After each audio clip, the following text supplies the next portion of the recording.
Magandang hapon po. Ito po ang resulta ng Lotto Draw ng 2 p.m. Linggo, November 19, 2023. Sa 2D Lotto, 29, 17 in exact order.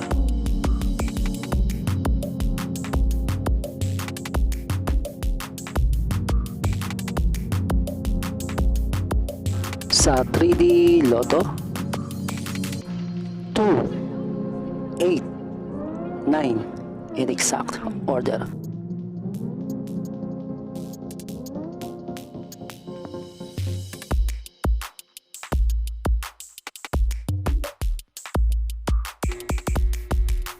Ito po ang mga paalala sa mga lotto winners at paraan kung paano makuha ang napanalunan. Ito po ang mga paalala sa mga lotto winners at paraan kung paano makuha ang napanalunan. See you again later at 5 p.m.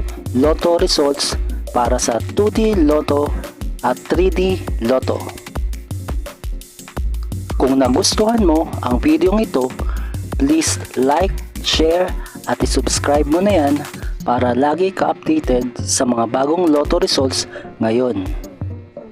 Thank you for watching this 2 p.m. lotto results.